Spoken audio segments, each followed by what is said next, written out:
kulanti wanaagsan daawada meel walba joogtid kooxaha dalkeena Soomaaliya waxa horyaalka Soomaaliya ciyaaro 10 kooxood qaybtiisa koowaad labaad sidoo kale saddexaadna waa sidaa oo kale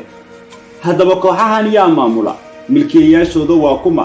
ma ogtahay in 7 kooxood wax ka badan oo hoos tago xiriirka iyo Cabdiqani iyo maamulkiisa sidee ayay ku dhacday sidee lagu kala cadaalad fali karayaa kooxda Cabdiqani iyo kooxaha kale وسؤالها عن فلانقين دون صاحب داوده هدي الله ونكل السيو مقعيقوا عبد ولي حرفة وحن قصور حجر المدوك الوقت بصرع يقولوا سلو مقال أموراسي قصابسا ترتن كوغو على دالكين الصومالية وحاول حمرات طبانك كوحود يقصر ايه هريالك كوباد عيارها طبانكني كوحود waxay soo bandhigaan mar walba ciyaare aad u qurxoon oo taageerayaasha ay la caashaqaan si aadan ay ula dhacaan markay daawanayaan bandhigyada cajiibka ee ciyaartooyda ay sameeyaan waa kuwa marka suuqu furan yahay lagu kala kaluumaysto koox walba isbedel tiro badan ayay sameeysaa si ay awood ugu yeelato sanadka ku xiga ugu guuleysato horyaal tartanka General Daawud iyo sidoo kale subarkaabaha oo la ciyaaro laakiin sidaa oo ay jirto kooxuhu way ku kala duwan yihiin dhanka nidaamka iyo maamulka sheekadan waa ciwaan la yaab badan markaynu soo xuleynay si aad aynu la fajacnay baaristooda horyaalka dalkeena Soomaaliya ku dhawaad 6 kooxood oo kamid ah kooxaha heerka koowaad waxay hoos tagaan macallin Cabdiqani ama gudoomiye Cabdiqani bal adigu uu saaxiib qiyaas daawade in Cabdiqani 6 kooxood ay hoos tagaan afarta kalena ku dhawaad 2 ama 3 ay sii hoos tagaan shiina cali shiina weeyaane laba ayaa soo haraysa ayaan filayaa sidee loogu kala cadaalad fali karayaa marka kooxihii madaxdii xiriirka ay lahaayeen iyo kuwii kale raydka waxa ugu badan ee qasaya ciyaaraha Soomaaliya Cabdiqani Saciid Carab oo muddo aad u dheer ku fadhiyo hoggaanka ciyaaraha dalkeena Soomaaliya laga maamulo waxa uu ku falaadayaa nidaamkii ciyaare ee dalkeena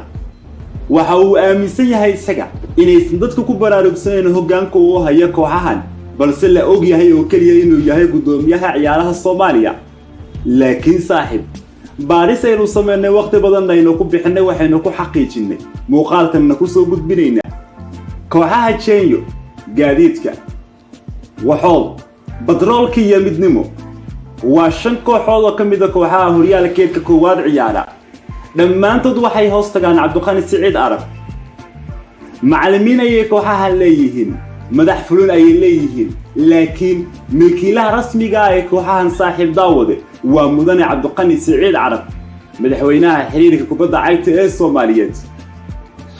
wax la yaab leh soo maahan daawade inta aadan la yaabka la ambanin aan mid kale kugu daro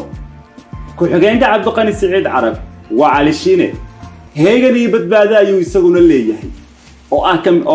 oo iyaguna kamida kooxaha ciyaara dalkeena Soomaaliya ciyaaraheeda horseed waa doogtay daawade nin korneelka la yiraahdo ayaa gudoomiye ka milkiiladeedana iska leh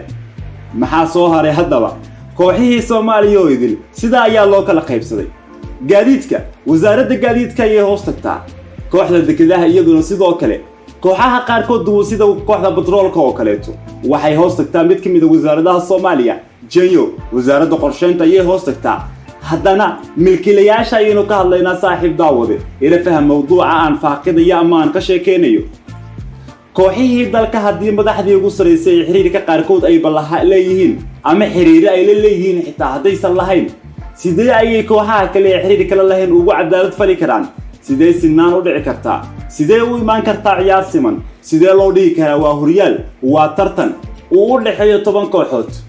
Soomaha sheekada saaxiib markaan soo gabagabeeyno tartanka horyaalka Soomaaliya waxa uu u dhaxeeyaa Cabdiqani gudihiisa iyo Cali Shiine ama waxa uu u dhaxeeyaa xiriirka kubadda cagta Soomaaliyeed oo kaliya isaga ayaa isla faaqida isaga kooxihiisa ayaa ciyaara isaga kooxihiisa ayaa guuleysta iyaga ayaana go'aan ka gaara waad maasantahay saaxiib daawade muuqaalka noo share garay like inoo saar page-keena sidoo kale waxay kula tahay qaybta araahda ee hoos inoogu soo qor maasanid